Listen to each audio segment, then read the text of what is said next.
hacerse responsable a alguien que perpetró una conducta típica antijurídica bajo la influencia de terceros. Nuestro autor, Carlos Bardavio Antón, en la obra Sectas criminales y coercitivas en Derecho Penal Mexicano, analiza un tema de gran relevancia en la actualidad, consistente en la legislación que es necesaria respecto a los efectos de la persuasión de la voluntad de las personas para cometer algún ilícito, así como el papel de las sectas delictivas frente a la comisión de los delitos realizada por sus miembros.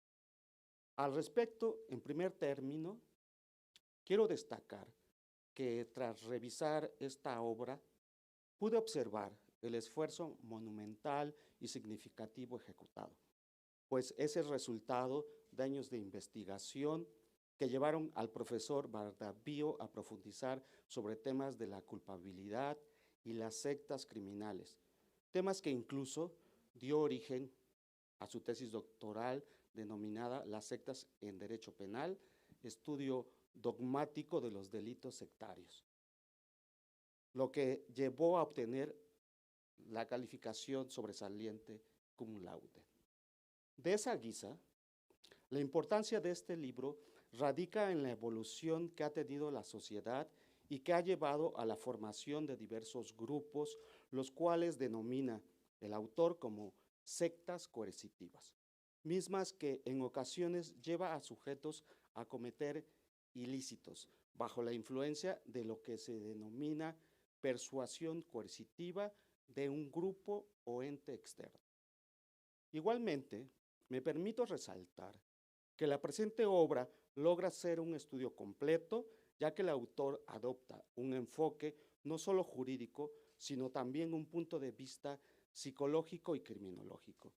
Incluso nos ejemplifica casos y lleva a cabo un estudio de derecho comparado entre países como México, España, Bélgica, entre otros, para conocer algunos grupos que existen en el mundo, los cuales cuentan con la característica de ejercer una persuasión coercitiva contra sus miembros. Esto a fin de generar un impulso positivo en la legislación mexicana para tipificar la persuasión coercitiva.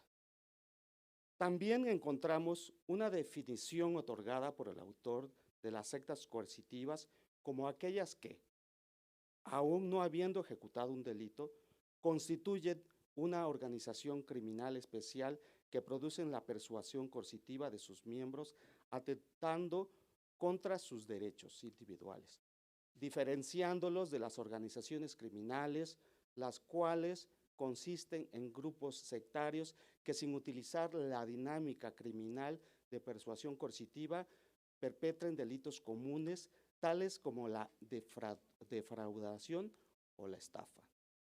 Con lo anterior, la obra nos cuestiona sobre la situación que viven algunas de las personas involucradas con estos grupos, al mostrarnos que al implementar la persuasión coercitiva, los autores mantienen a los sujetos inconscientes de la manipulación y el control que se ejerce, sin que se percaten que sirven a intereses que los pueden perjudicar, tal como sería la comisión de delitos comunes, lo cual puede incluso generar trastornos psicológicos al implementar un adoctrinamiento desconocido por la víctima. Sin embargo, también precisa que la manipulación no implica que se deba hablar de una inimputabilidad, pues si bien se aborda lo que denomina la problemática sectaria, destacando el vicio del consentimiento, así como las denominadas objeciones de conciencia, el consentimiento, legítima defensa, el estado de necesidad, el cumplimiento de un deber o ejercicio de un derecho, la obediencia debida, inculpable ignorancia, entre otros. Lo cierto es que nos explica que se debe analizar el caso concreto para detectar en qué situaciones específicas puede no tratarse de la comisión de injusto alguno. Ello en atención a que no solo las condiciones sociales y culturales se deben tener en cuenta para la individualización de la pena, sino que sugiere se realice una comprensión sociomoral del comportamiento, trastornos mentales y el desarrollo intelectual, lo que puede abrir la puerta a reducciones de la pena mediante el análisis a su vez de la inimputabilidad, la cual, si bien el autor sostiene que no es una ausencia total y absoluta de lo intelectivo del sujeto activo durante la comisión del delito, lo cierto es que lo considera como una anormalidad o déficit físico y o psicológico. Así, el análisis realizado en esta obra cobra relevancia, pues como miembros de esta sociedad e incluso como impartidores de justicia, me incluyo, debemos de ser conscientes de que ante los delitos perpetrados por miembros de sectas coercitivas es necesario atender al caso concreto, analizando la responsabilidad tanto del autor intelectual como del miembro que ejecuta el ilícito. Siguiendo esa línea, la presente obra es una gran referencia para el tema de la persuasión coercitiva, ya que no solo delimita la conducta per se, sino que también busca establecer elementos donde puede recaer una máxima responsabilidad penal o que cuando se trate de lo que denomina como autor por convicción y autor de conciencia, entendiendo por el primero a quien comete el delito por cuestiones de ideario político y el segundo, quien sufre un aparente conflicto de conciencia entre el deber moral y el deber jurídico, se puede apelar a que se atenúen por factores tales como el consentimiento expreso. Sin embargo, este debe ser aquel que no contenga vicios, incapacidad o limitación de la voluntad, excluyendo la coacción, dado que debe de estar viciado, enfrentaremos el supuesto de una persuasión coercitiva.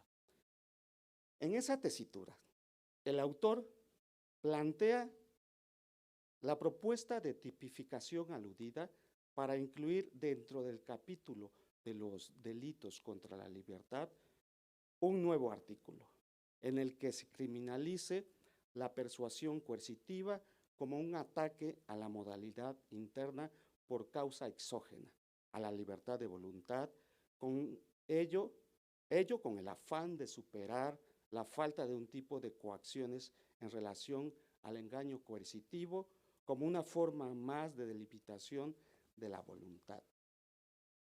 Lo anterior, puesto que el autor propone la existencia de distintos tipos de delitos que parecerían persuasión coercitiva.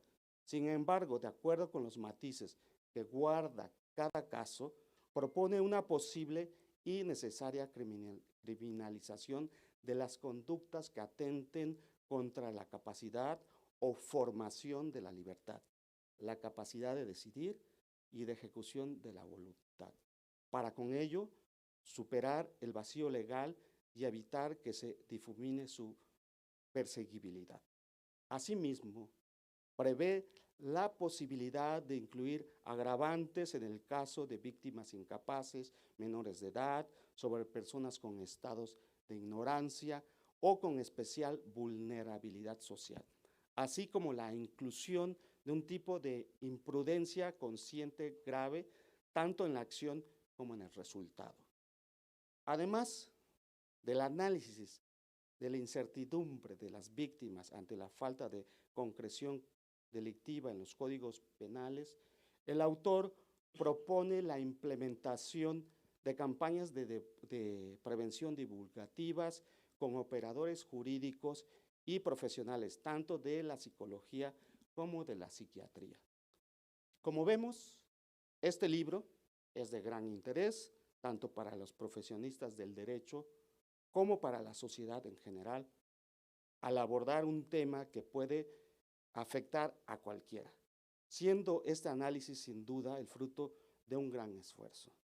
Por lo que quiero reconocerle al autor, ya que en esta obra puedo advertir su compromiso y el interés de una problemática preocupante en nuestra sociedad a fin de dar un impulso positivo en la imprescindible cultura de la legalidad.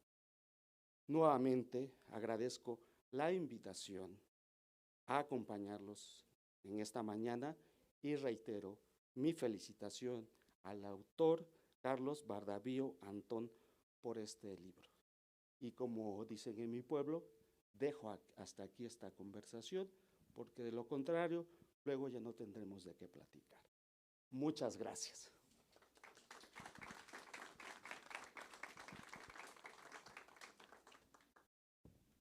Muchas gracias, doctor Pedro Rodríguez. Interesante el planteamiento que usted comenta en cuanto a la propuesta de tipificación que hace el doctor Bardavío, ¿no? Desde el punto de vista jurídico como un nuevo fenómeno delictivo.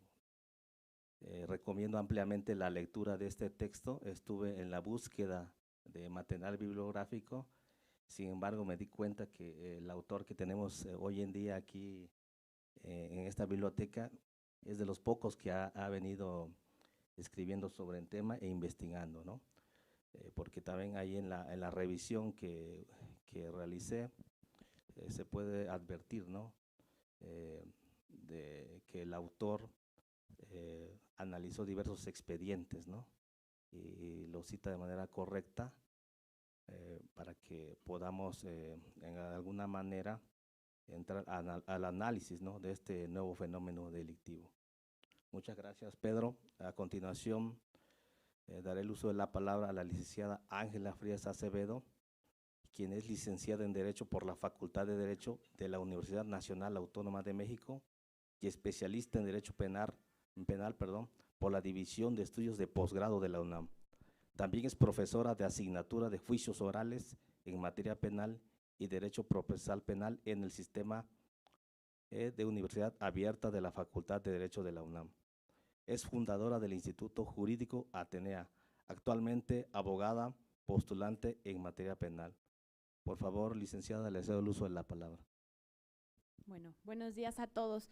Pues muchas gracias por la invitación de compartir aquí con ustedes el día de hoy. Y bueno, primero un agradecimiento al maestro Mario que se encuentra aquí presente por la invitación. Y primero mi felicitación al doctor Carlos por esta obra que vamos a platicar respecto a ella.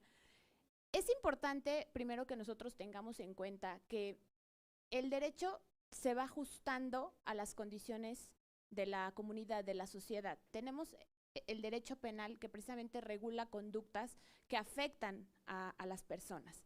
Entonces, partiendo de este entendido, necesitamos primero que la legislación o la norma sancione conductas que le afectan a las personas en su esfera jurídica, pensemos en su patrimonio, en su físico, en su cuerpo, en su psique. Y entonces el derecho penal para eso es, digamos, para esa es su función, proteger bienes de las personas en la sociedad, en la comunidad. Entonces, esta obra, cuando uno empieza a leerla, te va llevando de la mano de una forma muy didáctica y clara.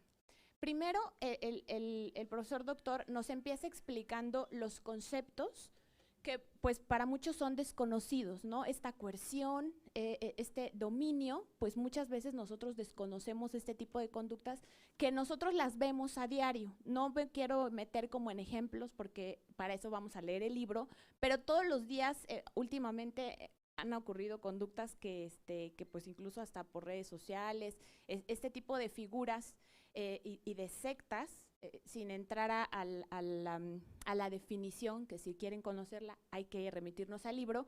Todos los días vemos, incluso en redes sociales, que te invitan, ¿no?, a que te unas a este club y a este otro club, y uno nunca se pone a dimensionar cuál es el mensaje o la intención de este tipo de grupos. Y vamos ahí porque pues tú ves TikToks y ves Reels en redes sociales y entonces uno dice, te están diciendo cómo puedes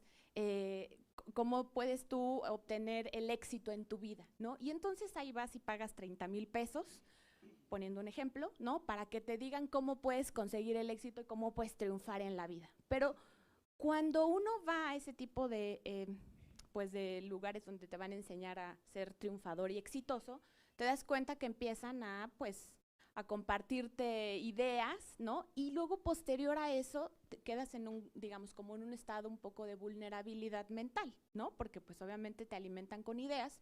¿Y qué pasa después? Bueno, cuando estas personas instrumentalizan tu mente o digamos te empiezan como a meter un poquito estas ideas, de repente uno pierde dominio sobre lo que está haciendo porque uno cree que lo que está haciendo es lo correcto, ¿no? Porque te están pues metiendo un poco como estas ideas, si lo queremos ver de esta manera. Y entonces esto, ¿qué es lo que viene después? Que vienen delitos como trata de personas, entre otros, ¿no? Entonces, este tipo de fenómenos en la actualidad no están regulados, no está considerada como una conducta delictiva, al menos en nuestro país. En el libro, el profesor doctor lo que hace es que nos explica, nos hace el famoso análisis de derecho comparado, es decir, esto que estamos viviendo actualmente en México, o acá en nuestro país, ya ha ocurrido en otros países. Entonces, utiliza el derecho comparado primero para saber qué es lo que están haciendo otros países que les ha funcionado o que no les ha funcionado y de qué manera lo están regulando otros países. Entonces, partiendo de esa idea, ahora vemos, digamos, de una manera técnica jurídica que entendemos los abogados, vemos esta construcción y esta propuesta de un tipo penal. El tipo penal obviamente sabemos que se encuentran regulados en nuestros códigos penales. Es una propuesta de cómo analiza los elementos, los delitos tienen elementos objetivos, subjetivos y normativos. Entonces, el profesor doctor nos hace un análisis de estos elementos estructurales que propone para que la legislación sancione estas conductas y las personas que realizan esto pues no queden impunes. Porque si ahorita ustedes quieran ir a denunciar, es que yo fui a tomar un curso de coaching o de lo que quieran, ¿no? Y a raíz de esto me sacaron mi dinero, se quedaron con mis escrituras. Todo este tipo de conductas no las pueden sancionar porque son atípicas, porque no es delito. Entonces lo que necesitamos es que nuestros legisladores, y celebro que la presentación de este libro sea precisamente aquí, que es la casa donde se construyen las leyes, que este mensaje llegue a los oídos de quienes tengan que llegar, y entonces los abogados, asesores de los diputados, que aquí tenemos a nuestro querido profesor, precisamente para que escuchen y lo que hagan es que se sienten a analizar el libro y vean, ok, esto puede funcionarnos acá, y entonces, ¿cuál es la finalidad? Presentar una propuesta, me imagino una iniciativa, ¿no? Y entonces que lo tengamos en nuestro código, porque son delitos que pues están ocurriendo, pero son atípicos. Entonces, creo que esa es una invitación, no pudiera darles como algún otro mensaje, creo que esto es importante. Hay que remitirnos, que por cierto no hay libros, yo estuve buscando y no hay libros que hablen respecto a este tema en nuestro país. Entonces, celebro que el profesor, pues obviamente es una investigación de verdad que está muy amplia. Si uno empieza a leer el libro, la verdad es que está súper documentado, te empieza a hablar primero desde qué es una secta, no sabemos ni qué es. Entonces, desde los conceptos, no solo es derecho, es sociología, es historia, ¿no? Entonces, todo este tipo de, es multifacético, ¿no? Entonces, necesitamos auxiliarnos de otras ciencias, como la sociología, por ejemplo, para que, pues, atiendan este tipo de fenómenos. Entonces, básicamente esa es mi invitación para que pues compren el libro, por supuesto, y para que se lo hagan llegar ahí a su diputado de confianza y pues le echemos una pensada, porque son situaciones que ya llegaron, ya las estamos viviendo y solo basta con abrir el celular, abrir TikTok, abrir Instagram y todo el mundo te invita a sus cursos donde van y pagas 30,000 pesos y luego ¿qué pasa? ¿No? ¿Qué hacen contigo, con tu mente, ¿no? Entonces, no es un tema religioso, por supuesto que no es eso, sino es lo… ¿Qué es aquí? ¿Cuál es la intención? Estas personas que instrumentalizan la voluntad de los que van a este tipo de situaciones o en cualquier otra, ellos quedan impunes. Y entonces, ¿cuántas personas están siendo estafadas precisamente y ni siquiera se dan cuenta? Y siguen yendo y empeñan sus cosas y bueno, hacen mil situaciones sin darse cuenta, ¿no? Entonces, bueno, creo que esta es una propuesta muy interesante, es necesaria en nuestra actualidad y bueno, pues yo celebro la obra, felicito al profesor doctor, gracias de verdad, porque es importante poner atención en las conductas que están ocurriendo en nuestra sociedad y que están siendo atípicas. Pues muchas gracias. Muchas gracias, licenciada Ángela Frías. Como bien apuntó la profesora, hay que tener mucho cuidado en lo que encontramos en las redes sociales, ¿no? Entonces, porque actualmente no se encuentra regulada, ¿no?, estas conductas ilícitas, atípicas, como bien comentó la profesora. A continuación, le daré el uso de la palabra a la maestra Juana Patricia Novoa, quien es licenciada en Derecho y maestra en Derecho por la UNAM. Cuenta con una trayectoria de más de 10 años en la defensa y promoción de derechos humanos y en materia penal. Asimismo, ha realizado estudios en conjunto con la UNAM y la Comisión Nacional de Derechos Humanos sobre los derechos de las personas indígenas, personas defensoras de derechos humanos y derechos de las mujeres. Les doy la palabra, profesora. Hola, buenas tardes, buenos días a todas y todos. Agradezco mucho la invitación, maestro Reinaldo, de abrirme la oportunidad y tener la primicia de tener este libro en mis manos. La verdad lo disfruté muchísimo, es una lectura sencilla y siempre se agradece, porque las y los abogados de repente acudimos a tecnicismos innecesarios y luego el lenguaje es muy complejo. Si bien es importante que todas y todos tengamos tecnicismos en materia cuando somos abogados, pero también se agradece este tipo de lecturas. ¿Por qué? Porque como bien lo decía la licenciada Ángela, esto nos pasa a todas y todos y todas podemos ser víctimas. Desafortunadamente me dejaron el tercer lugar para hablar, entonces ya mis compañeros hicieron un extraordinario trabajo de síntesis del gran trabajo del doctor, a quien le agradezco ser pionero en esta materia. Y yo también quería destacar de este trabajo que es un trabajo interdisciplinario. La norma penal no puede ser ajena a los fenómenos sociales.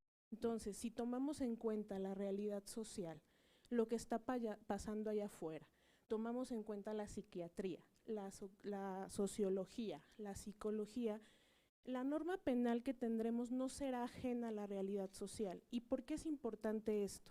Porque al momento de que las y los operadores de justicia aplican la norma, pueden darse cuenta que esto no se ajusta y entonces tendremos que tener reforma sobre reforma y una ley que tal vez no se pueda aplicar. Entonces es muy importante destacar que el trabajo que nos presenta el doctor es interdisciplinario y realmente hace un trabajo increíble, también más allá de solamente decir, a ver, de acuerdo al tipo penal, la secta criminal va a ser tal y tal y apréndase de memoria, no, hace un análisis e incluso te dice, hay sectas y sectas criminales, no es lo mismo.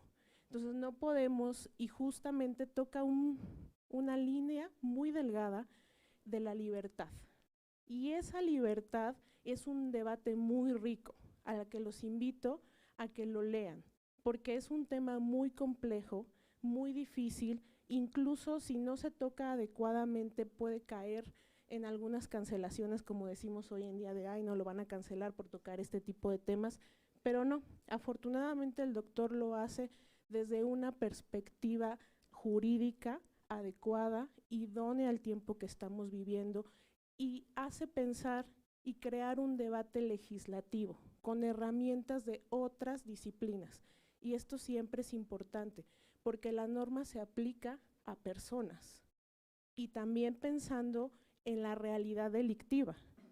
Entonces, no podemos crear una norma que se aleja totalmente de lo que está ocurriendo, de las personas que están cometiendo acciones tipificadas, tal vez justo como lo vemos ahora. Tenemos algunos artículos que bien podríamos interpretar como puede ser, puede caer en, también no se configura tal delito, pero lo podemos meter aquí. Entonces celebro la propuesta legislativa que hace, literalmente después de un trabajo arduo de derecho comparativo, nos da una respuesta, ¿no? Nos dice, a ver, el artículo tal se puede modificar de esta manera, se pueden establecer estos límites en la norma, y eso es muy de celebrarse, como dice aquí mi compañera, la licenciada Ángela. Es importante que hoy estemos aquí en la Cámara de Diputados, en donde nacen las normas, y con una propuesta ya tan fina ya nos ahorraron, yo creo que un gran trayecto de trabajo legislativo, y el profesor nos dice, después de un análisis y de un análisis de casos y de derecho comparativo, puede ser una manera idónea de regular estas conductas y de prevenir, además, porque como lo comentan, hay un montón de coachings motivacionales y de repente ya no sabemos hasta dónde es la línea, y esa línea, tenerla en ley es muy importante. Hasta dónde es la línea en donde realmente se trata de una libertad y hasta dónde no. Si estas normas existieran desde hace muchos años, probablemente nos hubiéramos evitado un montón de casos en donde pierden las escrituras, en donde quedan en bancarrota. Es en el mejor de los casos, porque como lo pone en el libro el doctor, hay casos mucho más graves en donde los hacen atentar contra sus vidas. Entonces yo creo que sí es muy importante que se tome en cuenta este tipo de libros, que sí es muy complejo, y yo creo que es complejo porque no cualquiera se atreve a dialogar de estos temas. Muchas veces frente al miedo de cancelación podemos decir, híjole, mejor no lo toco, mejor no lo subo al pleno para no meterme en problemas. Entonces, es muy importante que se abran estos espacios, que sea aquí, en esta casa, para que podamos hablar también de los temas que no son tan agradables y que sí vamos a tocar finas telas, pero hay que hacerlo y hay que hacerlo bien. Y esta es una muy buena propuesta, la celebro, doctor. La verdad es que también es un libro muy sencillo de leer, contrario a lo que de repente tenemos en muchos libros de derecho penal que decimos, híjole, ¿no? A veces como abogados lo entendemos muy fácil, pero cuando se hace hacia el público no es tan sencillo. Y este capítulo va paso a paso, ¿no? Y este paso a paso te hace reflexionar y comprender y aprender por qué es necesaria una reforma en esta materia. Y también es importante que la reforma que está planteando no es una reforma administrativa, es una reforma que toca el Código Penal. Entonces es muy importante porque no todas las conductas podrían ser tipos penales. Y aquí te dice por qué sí. Yo no les voy a decir por qué sí, porque lo importante es que lean el libro, que lo adquieran y que se atrevan a tener ese debate consigo mismos sobre hasta dónde llega la libertad. Muchas gracias.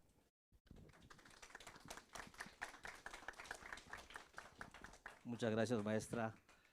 Como bien lo apuntó la profesora, el tema, ¿no?, de sectas criminales luego de alguna manera causaba mucho ruido, ¿no? Pero de una reflexión, ¿no?, podemos advertir que si estamos en la Casa del Pueblo, donde existe la pluralidad política, me parece que es oportuno que este tema pueda discutirse desde el punto de vista jurídico, como bien lo plantea el profesor Carlos Bardavío. Entonces, a continuación le daré el uso de la palabra al profesor Carlos Bardavío Antón, quien es uno de los máximos especialistas en sectas criminales y lleva más de 15 años defendiendo a víctimas de todo el mundo e investigando con publicaciones de ámbito internacional y de renombre.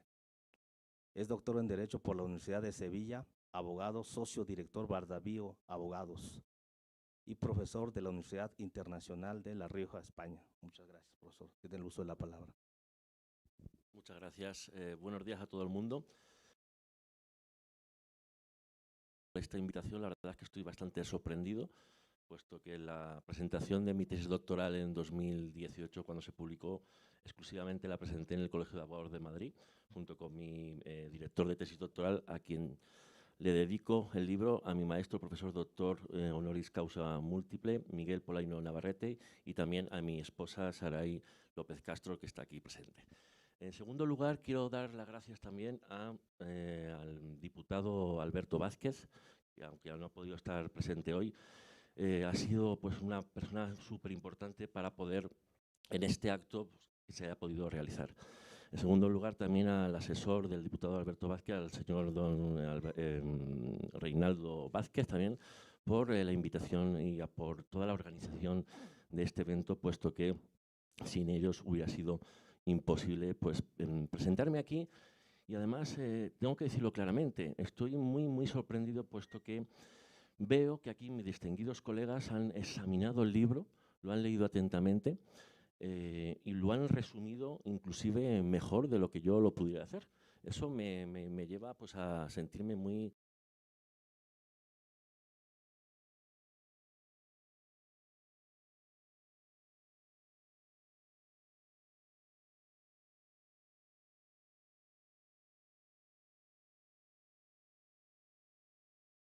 correcto, puesto que el libro no trata realmente sobre una problemática sectaria. El libro trata sobre relaciones coercitivas que se pueden dar en grupos religiosos o sectarios, como habitualmente la sociedad en el acervo social se entiende, pero generalmente esta problemática no es una problemática exclusivamente de grupos religiosos. Es verdad que en los grupos religiosos, en donde existe muchas veces una autoridad incriticable, pues ese tipo de germen de la coerción, de los abusos sexuales también, de las estafas, se dan en muchas ocasiones. Hay muchas condenas en Europa, en Estados Unidos y en otros países de Latinoamérica. Pero es una problemática realmente de cómo tratarnos como personas, es decir, de cómo relacionarnos entre unos y otros. Es verdad que el ser humano, entre los seres humanos hay relaciones de dominio. Existe en el trabajo, existe en las parejas, pero no cualquier dominio en la pareja, por ejemplo, es una relación de violencia de género. Uno puede estar pues, inconforme con su pareja y no acceder a sus deseos, y no es una coerción, a pesar de que a lo mejor su pareja ceda en ese momento. Entonces, los límites de la libertad o de cómo tratarnos son muy complejos. Este es un libro realmente polémico ya desde su título.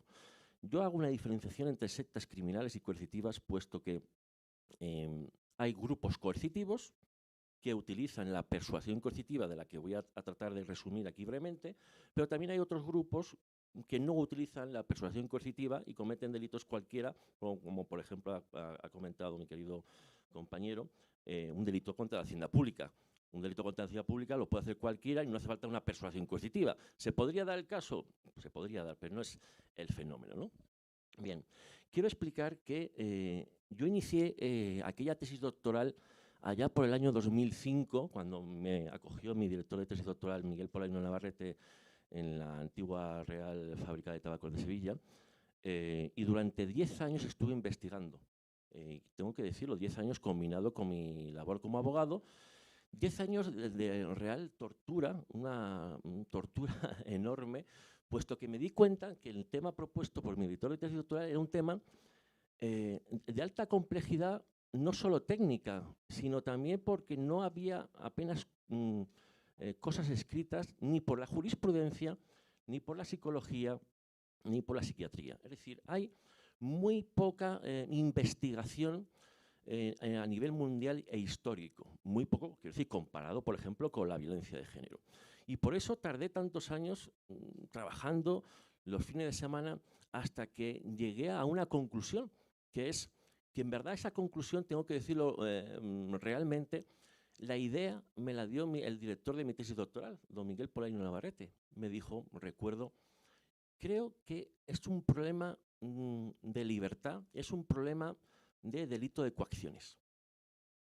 Y ahí fue cuando yo empecé a investigar la propia estructura, los fundamentos del delito de coacciones. Y me percaté que el delito de coacciones, tanto en México como en España y en otros países, es un delito muy expreso, es decir, un delito muy material, un delito ya muy clásico. En verdad, el primer delito del Código Penal o de los códigos penales, puesto que es un delito que trata de garantizar la libertad, es el tipo básico, lo fundamental.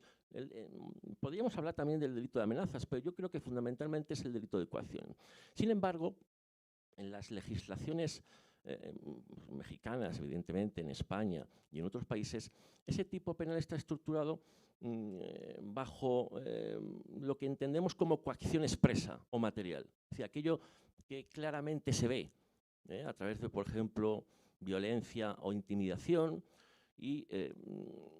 Pero esta problemática de la persuasión coercitiva, tal y como la describe en los últimos 20 años, ahora sí, la psicología más autorizada en Estados Unidos y en Europa y también en España, se han puesto de acuerdo en describir la persuasión coercitiva como una dinámica de control emotivo de las emociones, del control cognitivo de lo que se conoce, del control de la información que puedes leer, que no puedes leer, el control familiar, con quién te puedes juntar, si puedes ver a tu padre, no puedes ver a tu madre y por qué motivo, el control volitivo, es decir, qué puedes hacer y qué no puedes hacer. Y esa suma de controles llevan a una, como dicen los especialistas, no lo digo yo, lo dice la psicología más autorizada de Estados Unidos y de Europa y también de España. Esa forma de control, en definitiva, nos lleva a una violencia imperceptible por la propia víctima, que va consintiendo ciertos comportamientos que si supiera a dónde le van a llevar, no los aceptaría. Claro, eso en menores de edad es mucho más fácil un adoctrinamiento ilegal, yihadista, o los niños soldados, por ejemplo, el tema de los niños soldados, etcétera, etcétera. Y también describe la psicología que la persuasión coercitiva, además de imperceptible, es sutil. Es decir, no hay órdenes directas, expresas y claras, sino que la sumatoria de esa comunicación lleva a una especie de sistema totalitario del cual estás atrapado y no puedes salir. Y un ejemplo clarísimo que lo nombró en su día Gunther Jacobs en muchos de sus artículos y sobre todo en su obra fundamental, en la parte general de Derecho Penal, hablaba de la juventud hitleriana. Decía, la juventud hitleriana no tiene un trastorno psicológico. Lo que tiene es un déficit de socialización por educación totalitaria y criminal. Es decir, estaban imbuidos en un sistema moral, o mejor dicho, amoral, criminal, que les impedía desde la juventud, 10, 11 años, percibir una norma superior que es no cometer el holocausto que se cometió. Entonces, haciendo esas comparaciones del déficit de socialización por educación totalitaria o criminal, comparando lo que dice la psicología y la psiquiatría en el tema de la persuasión coercitiva, nos vamos dando cuenta de que existe esa posibilidad que dice la psicología de que a través de esos controles, digamos, puntuales y alternativos, se introduzca una forma de dominio de la voluntad de las víctimas. Es decir, una violencia imperceptible por la víctima, sutil, progresiva, es decir, que va de lo sutil a lo más expreso. Pondré algunos ejemplos. Por ejemplo, cuando no se puede dominar a parte del grupo, ya hay una amenaza más expresa. Si no haces esto, te echamos del grupo. Si no haces, y pierdes, por ejemplo, a toda tu familia, por ejemplo. Entonces hay sujetos que dicen, bueno, pues prefiero hacer lo que me dicen, incluso cometer algunos delitos que perder a la familia. O sea, hay un condicionamiento. Y además hay un elemento muy importante del que hay que hablar. La víctima participa de su propio perjuicio sin conocer que se está perjudicando. Entonces estamos hablando de sutileza, imperceptibilidad, de progresividad y de participación de la propia víctima.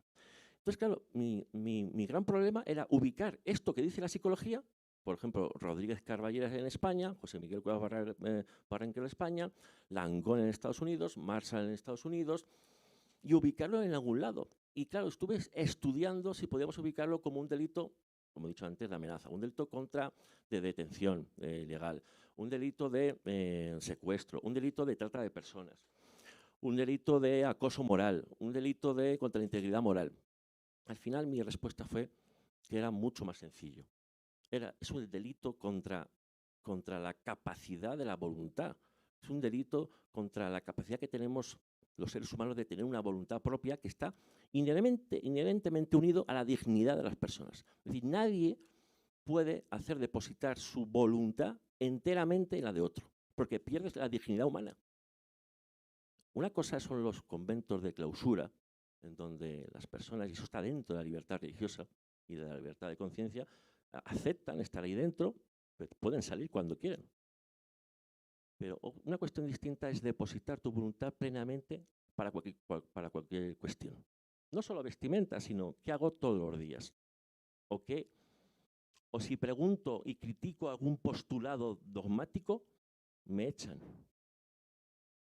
Si critico mínimamente, entonces claro, Si echan a uno, se comunica a todos los demás, que es una especie de retroalimentación, de que si hacen una crítica, todos fuera, perdiendo, por ejemplo, a familiares, amigos, etcétera, etcétera. Es un tema, evidentemente, muy debatible, que hay que ir a caso por caso, hay que trabajarlo, cada asunto que llega a mi despacho hay que combinarlo con psicólogos, con psiquiatras, ver hasta dónde y si hay prueba. Pero, en definitiva, el punto central de este libro es llegar a la conclusión de que esta sutileza, esa imperceptibilidad del ataque, constituye un delito de coacciones, pero el delito de coacciones, tal y como está expresado en los códigos penales, habla de violencia o intimidación en algunas ocasiones. Por lo tanto, el concepto de violencia es un concepto de violencia más bien material, y este concepto que estamos tratando de control no está bien legislado, el concepto de control.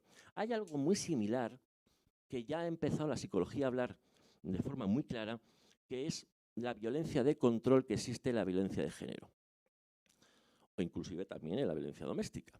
Es decir, también se habla en el libro de que la persuasión coercitiva es una forma de control o de violencia de control que sucede también en las relaciones humanas, en las relaciones duales y también en la violencia de género. En aquellos estados iniciales en donde el maltratador, con cierta sutileza, dice a la mujer: no te pongas esto, no te pongas lo otro, o una mirada mala que representa que puede sufrir una paliza. Es decir, esa sutileza en la comunicación es algo que ya evidencia de alguna manera y resumidamente esa persuasión coercitiva. Aquellos casos, sobre todo, en donde las mujeres aceptan, toleran y justifican el maltrato, y no porque sea justificable ni tolerable, sino porque la dinámica y en el ciclo de violencia es una forma de defensa. Es decir, la persuasión coercitiva también es una forma de defensa, al igual que pasa en ese ciclo de violencia que bien describió Leonard Walker, en donde esos estados iniciales llevan luego a un momento de ruptura, luego a una luna de miel, y eso precisamente, esos ciclos, pasan también en la persuasión coercitiva, en donde, por ejemplo, como decía anteriormente, la mujer acepta cierto maltrato y muchas veces también, que esa es la clave, el sectario o el adepto intuye o aprecia cierto maltrato, cierta coerción, pero dice: no tengo otra opción, ya estoy en un camino tan estrecho que no me queda otra. Como por ejemplo han venido mujeres a mi despacho diciéndome que habían sido agredidas sexualmente por un gurú de tipo pseudoterapéutico. Yo les preguntaba: ¿pero usted consintió en el momento de la relación sexual? Y me decían sí, pero no sabía lo que estaba haciendo. Es más, ni me gustaba físicamente. Claro, si una mujer o hombre acude a una comisaría de Policía Nacional, o Federal, perdón, o a la Fiscalía, y explica lo que le ha pasado con 40 años, adulta, con una buena profesión, y lo explica así, el caso se archiva en ese mismo segundo. Puesto que si se responde, consintió, sí, pero no sabía lo que hacía. No puede explicarlo, necesita el apoyo jurídico, el apoyo de psicólogos, el apoyo de psiquiatras para poder explicar, en definitiva, para poder explicar que se le ha dominado la voluntad. Claro, aquí tenemos una problemática también, por hacer un resumen. Esto no es una tesis o un libro contra las religiones o contra grupos pseudoterapéuticos que tienen una convicción en la sanación a través de las manos, por ejemplo, con el agua con limón. No, para nada. Es muy respetable, porque al final somos seres efímeros, duramos muy poco en esta vida, y es normal tener un pensamiento trascendental, y en aquellos momentos de cierto agobio, de ciertas enfermedades, acudir a Dios o acudir a ciertas terapias alternativas. Es normal. Seguramente yo, si me da el caso, también acudiré.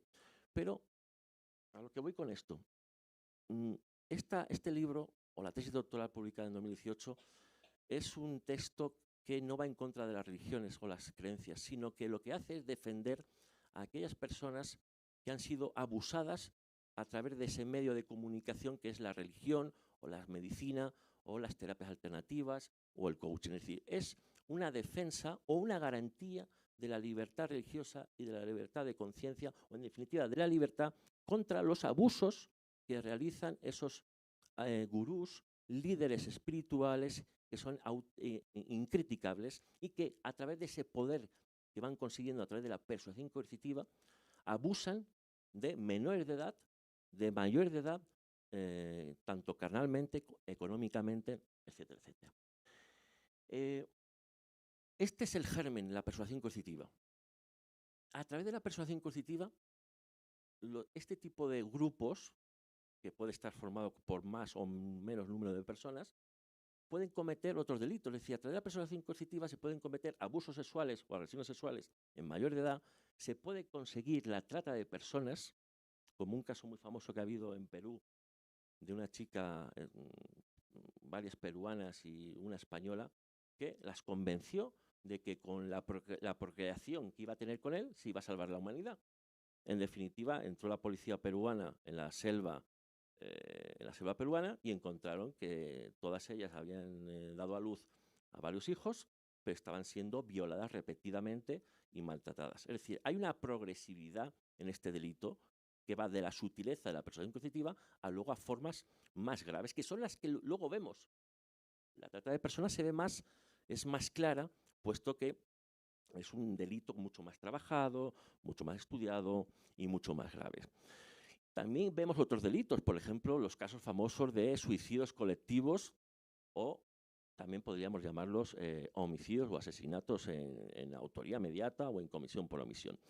Esos son los casos que nos llegan y que todos nosotros vemos en Netflix, por ejemplo en Prime, y decimos, es increíble que pueda pasar esto, que la gente se suicide, por ejemplo en Waco, en Texas, en el año 93, ahora se cumplen 30 años, 80 personas prendieron fuego al rancho donde estaban y evidentemente esperaban gustosamente la muerte, porque no quisieron ceder, digamos, al asalto del ejército norteamericano.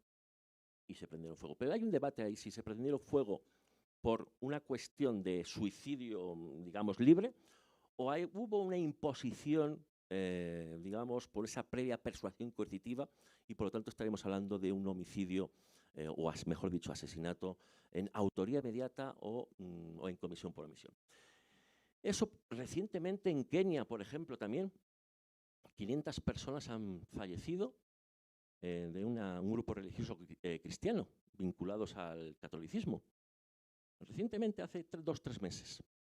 O, por ejemplo, también, como conocerán, el grupo Nexum, fundamentalmente arraigado en Estados Unidos, pero también en México, en donde las propias víctimas participaban en los abusos sexuales de otras víctimas y han sido condenadas por complicidad. A esto le llamo yo la víctima-autor. Es decir, la víctima de la persuasión coercitiva es luego autora de persuasión coercitiva contra nuevos miembros. Esto no quiere decir que sea responsable plenamente, puesto que ha sufrido una persuasión coercitiva previamente. Pero habrá que analizar cada caso para saber si es autor o víctima. ¿De acuerdo? Y a través de esa persuasión coercitiva, y sobre todo cuando, aunque sea un grupo pequeño, se retroalimenta, eso lleva muchas de las veces a cometer otros delitos, que es lo que venía a decir, esa progresividad delictiva, que son agresiones sexuales, incluso en ciertas, digamos, orgías, en donde, por ejemplo, un caso muy famoso en España, el caso Miguelianos, en donde el Tribunal Supremo por primera vez define lo que es la persuasión coercitiva, acogiendo gustosamente mi tesis doctoral, haciendo suyas mis propias palabras y definiendo por primera vez en la historia de España qué es la persuasión coercitiva. Y lo define como, en definitiva, como yo explico en la tesis doctoral, como una ausencia de voluntad y como una falta de alternativas en un horizonte de expectativas normativo y de libertades. Y a través de, acogiendo esta tesis doctoral mía, el Tribunal Supremo, si bien no llega a calificar ese caso de los miguelianos como un caso de persuasión coercitiva, sí que asienta las bases por primera vez en España y entiendo que en parte en Europa para dar comprensión a ello. Y les voy a explicar brevemente el caso Miguelianos para que entiendan la dificultad probatoria que tiene. El caso Miguelianos versa sobre un grupo de personas de una orden religiosa en donde el líder, un tal Miguel, tiene cierta autoridad en ese grupo de mujeres que están en una especie de convento religioso. Los familiares sospecharon que sus hijas estaban siendo abusadas sexualmente, pero lo averiguaron, en definitiva, ya cuando las mujeres eran mayores de edad. Los padres denunciaron. Las hijas, ya mayores de edad, negaron los hechos. Ningún abuso sexual.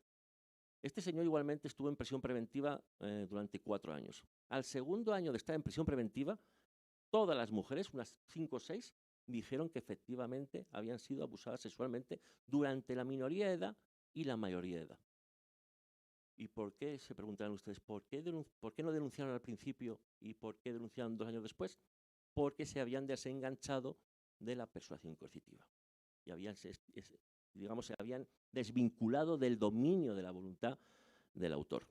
Definitivamente, ese caso fue muy famoso en España, pero lamentablemente el Tribunal Supremo no se atrevió a condenar ni por persuasión coercitiva ni por asociación ilícita, cuando hubiera sido, digamos, el primer caso de condena.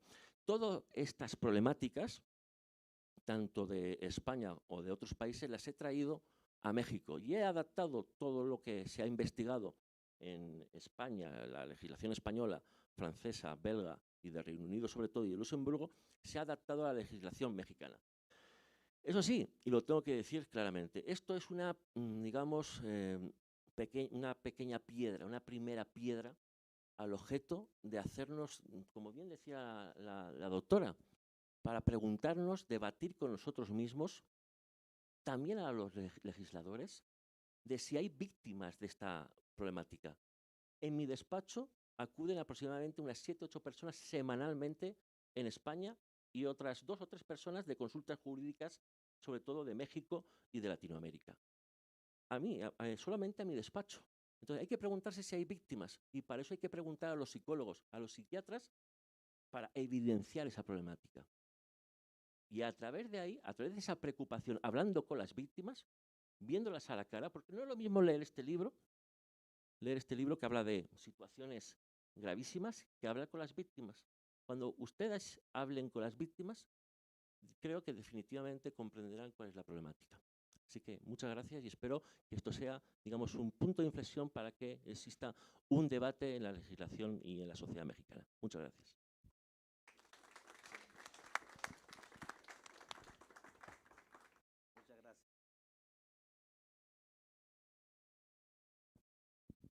Muchas gracias, doctor Carlos Bardavío Antón. Nuevamente recomendamos la lectura de este libro porque se van a sorprender, ¿no?, los casos que se mencionan, tanto a nivel nacional como a nivel internacional. Entonces, esperemos que el doctor pueda de alguna manera donarnos, ¿no?, este libro para esta biblioteca, ¿no?, que servirá mucho de consulta para los asesores, para la gente interesada, ¿no?, y para algunos legisladores. A continuación, habrá una pequeña sesión de preguntas y respuestas o algún planteamiento que desee alguien hacerlo.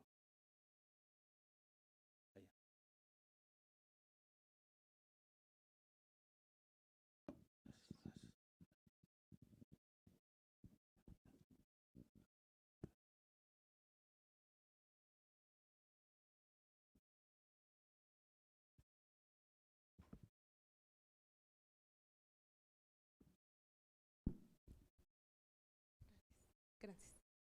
Buenos días, mi nombre es Andrea García. Voy a empezar con una frase que la he hecho mía: todo lo que creí no existe. Yo soy víctima de los Testigos de Jehová y no quiero platicar tanto sobre mi vida, solamente quiero explicar que como niño a veces tenemos ciertas limitaciones, como cosas tan sencillas como asistir al Día del Niño, como tocar el tambor, como participar en la escolta. Entonces yo me di a la tarea de estudiar la carrera de pedagogía y entonces puse un preescolar particular y ahí yo quise ayudar a los niños hijos de Testigos de Jehová. Indirectamente ellos no se daban cuenta de que yo lo hacía con doble sentido. Yo cambié muchas actividades o las modifiqué, las disfracé para que mis niños pudieran participar de las actividades, porque como sabemos, nuestros niños testigos de Jehová pues no pueden participar de ningún lavaropatrio, ningún evento religioso. Entonces yo hice muchas actividades para que ellos pudieran, cuando menos durante el tiempo que estuvieron en el preescolar, pudieran ser felices y pudieran participar con sus compañeritos.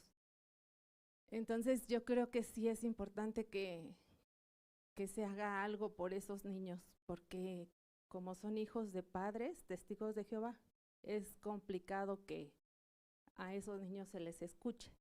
Entonces yo creo que sí sería bueno, yo hago una petición para que pues pudieran tener cuidado con todos esos niños, no solamente de educación preescolar, sino primaria, secundaria, ya que se nos limitan muchos derechos, así como se me limitaron a mí cuando fui niña, así a todos los pequeñitos. Muchas gracias, eso era lo que yo les quería compartir. Muchas gracias. ¿Alguien más? Por favor, acá, al lado. Gracias. Mi nombre es Giselle Barajas. También soy víctima de sectarismo, por decirlo así. Es muy difícil cuando te descubres y dices, ¿qué? ¿No? A mí me pasó. Cuando piensas y creces ahí, yo fui de nacimiento, por lo tanto no tuve una libertad de conciencia para decidir si pertenecía o no, ¿no? Y entonces esta es la situación de un montón de grupos en situación de vulnerabilidad, ¿no? Las infancias captan a la mamá que está en una situación vulnerable por violencia doméstica, alcoholismo, X o Y entonces, ¡fum!, los raptan junto con sus hijos, sus hijas, ¿no? Ese fue mi caso. Y nadie te regresa a la infancia, nadie te regresa a la adolescencia, ¿no? Nadie te regresa a los mejores años de tu vida. Y si la legislación y los diputados, las diputadas no se ponen las pilas, pues quienes van a seguir pagando los platos rotos de todo esto son las infancias y los grupos en situación de vulnerabilidad, ¿no? Las mujeres, las personas con discapacidad, que estos grupos tengan grupos especializados para hablar idiomas como el de la lengua de señas, ¿no? Y lleguen a las personas sordas que todavía tienen menos repertorios para poder decidir, dado que tienen una barrera de comunicación hacia la información, ¿no? Entonces, me parece que hay que poner el dedo sobre el renglón, que es bien difícil, ¿no? Porque pues nuestro sagrado Benito Juárez dijo que pues la libertad de culto, y dada esta libertad de culto, pues han acabado y destrozado con vidas, con familias, con infancias. Y eso, ¿quién te lo repone, no? Entonces, creo que en México, siendo el país que somos, en Latinoamérica, deberíamos ya de empezar a poner este tema en la mesa para empezar a ver reformas legislativas que empiecen a atender a todas estas infancias y a todos estos grupos en situación de vulnerabilidad. Me parece muy pertinente, ¿no?, que el doctor esté aquí presente y que esto no se quede como en muchos eventos que luego se hacen en este tipo de espacios, ¿no? Ahí en el costal y a ver quién, ¿no?, les hace caso, ¿no? Sino que ya que hay presentes, ¿no?, asesores, hay ustedes, ¿no?, que son mujeres abogadas que están próximas. Yo soy antropóloga y dicen en la antropología que cuando estás muy cerca del fenómeno tienes que tener esa distancia antropológica para poder ser, pero ahora también la sociedad está diciendo, si tú no perteneces, no hables, ¿no? Porque ciertamente es bien diferente ser una persona que observa un fenómeno y se siente atraído hacia él e investigarlo, y otra es salir del fenómeno, de la violencia, de la coerción, de que te dejaron sin infancia, sin juventud, y entonces exponer tu caso, ¿no? Entonces, como dice el doctor, es muy diferente acercarse a las víctimas a simplemente desde el papel, desde el escritorio, desde el archivo empezar a legislar.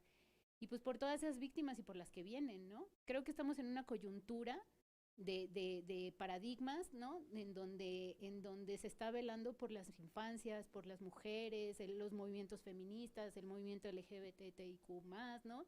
Entonces, todo esto creo que es tiempo en el que sí podríamos hacer algo en México para buscar justicia para todas estas personas. Muchas gracias. Ya finalmente una participación más para ir cerrando por el tema del tiempo.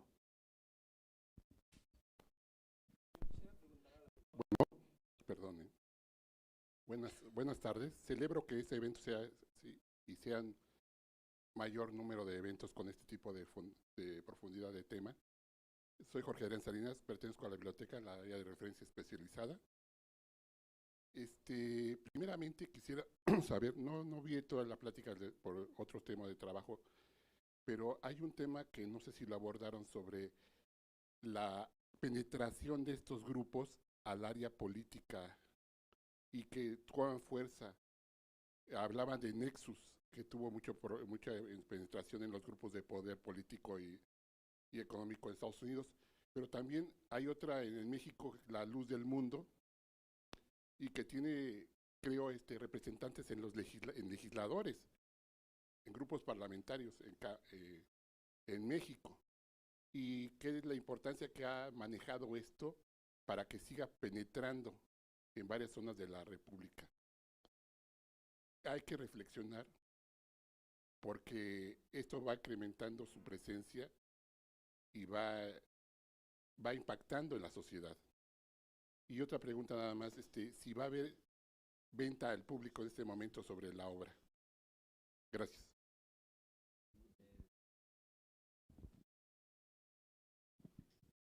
Muchas gracias por la pregunta. Yo creo que la sugerencia que me hace respecto a ciertos grupos, ¿no?, que tienen a lo mejor mejor o peor consideración en México o en otros países, es un tema que hay que tener mucho cuidado.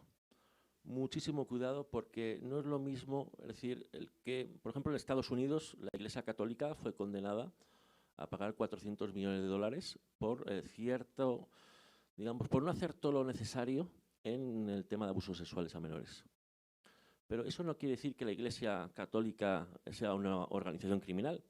Tampoco podemos decir que en el caso de La Luz del Mundo, el que su líder fuese condenado, si no me equivoco, en Los Ángeles, en California, a 16 años de prisión por abusos sexuales, quiere decir que todos sus miembros sean abusadores sexuales o que permitan abuso sexual. Es decir, hay que tener, evidentemente, cierto cuidado con estas temáticas. Una cosa es la religión y la fe y las ideas que normalmente no son inocuas, son neutras, salvo, por ejemplo, el nacionalsocialismo, la propia idea nazi y racial y de la raza aria ya en sí misma era, y actualmente es algo criminal, pero normalmente, por lo que vemos, todas las confesiones debidamente inscritas en México no han tenido ninguna condena como tal. Otra cosa es que sus líderes aprovechen esa autoridad incriticable, ese dominio de la voluntad para fácilmente abusar de menores de edad, que es mucho más fácil que de mayor de edad, pero también de mayor de edad en un sentido no solo carnal, sino también económico. Y respecto a la venta del libro, pues la verdad es que lamentablemente una de dos, o se ha vendido todos los ejemplares, o la editorial ha hecho pocos ejemplares. Puedes pasar igualmente las dos cosas. Yo les animo pues a reflexionar. El libro se puede adquirir en ebook, actualmente en Amazon, también a través de la propia editorial La Ley. La Ley, ustedes ponen La Ley en Google y el título del libro y también lo van a poder adquirir tanto en ebook como en físico. Y igualmente, si tuvieran algún problema con la adquisición, pues pueden contactarme, porque mis datos personales, teléfono y correo electrónico, por mi profesión como abogado, pues son públicos. Muchas gracias. Para ir cerrando, ¿alguien más pidió el uso de la palabra? Ya es la última participación para ir cerrando. Por favor, gracias. Sí, muy buenos días. Primero que nada, muy agradable la participación de todos, felicitarlos a todos y especialmente al autor. A mí me gustaría saber, en ese tiempo que el doctor Carlos Bardavillo ha estado por México, si se ha dado la tarea, por supuesto, de estudiar todo este tema, no solamente la problemática en España, en América Latina, pero saber la percepción que tiene sobre el estudio la percepción del estudio en cuanto a lo que son los temas de la víctima. ¿Cómo los ve trabajados en México? Si realmente han hecho unos buenos trabajos, unos buenos alcances. Y también me gustaría saber si en la Cámara de Diputados hay alguna iniciativa sobre este tipo de trabajos. Si bien se ha trabajado sobre la víctima, creo que hay muchas cosas que se han quedado de ver, pero ¿cuáles son los trabajos, si alguien me puede responder, hasta ahora que han tenido sobre este tema específicamente y de manera general? Pues nuevamente agradezco la pregunta de mi querido amigo y colega, el profesor doctor Raúl García Víquez. El tema de la víctima, realmente, pues en España hay una ley de estatuto de la víctima, en México también. Es decir, en los últimos años se ha avanzado muchísimo en comprender en cómo tratar a la víctima y además, sobre todo en los distintos ámbitos de los distintos delitos, pero en el caso nuestro del tema tratado no se ha trabajado absolutamente nada en México. Creo que hay en México unos 2 psicólogos especialistas de 120 y pico millones de personas, habitantes en México. Creo que solo hay 2 especialistas psicólogos en esta problemática. En Estados Unidos hay muchos más. En España, digamos que tampoco no son pocos, pero tampoco son muchos.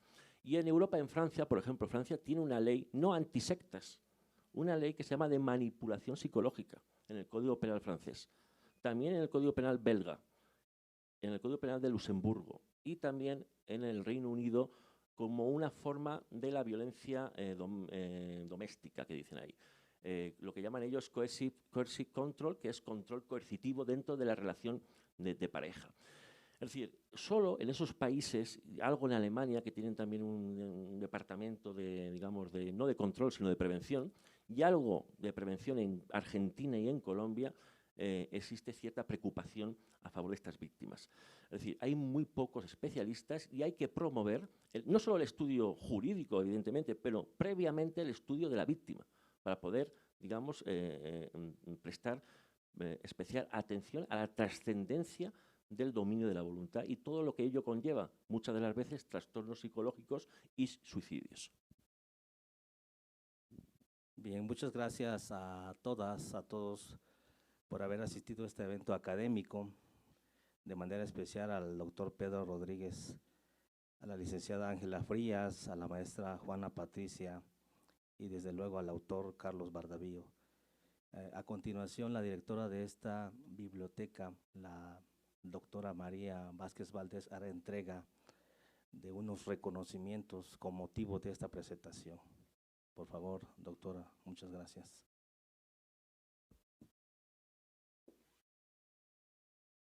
Muchas gracias.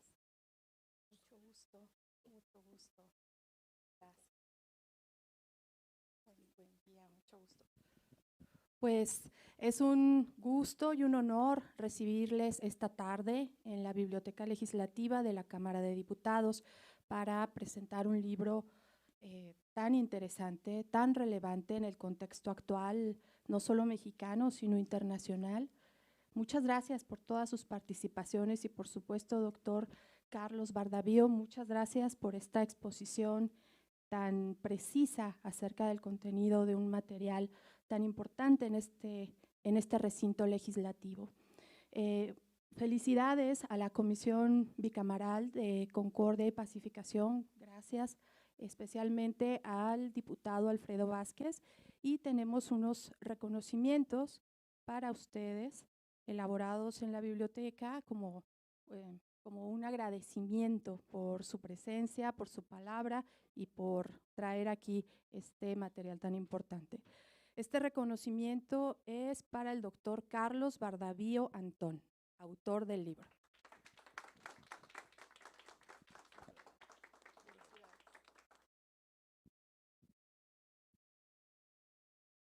Este reconocimiento es para la maestra Juana Patricia Nova.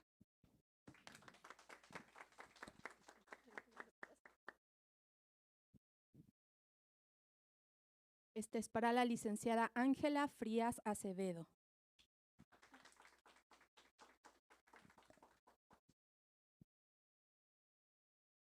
Para el doctor Pedro Rodríguez Chandoqui.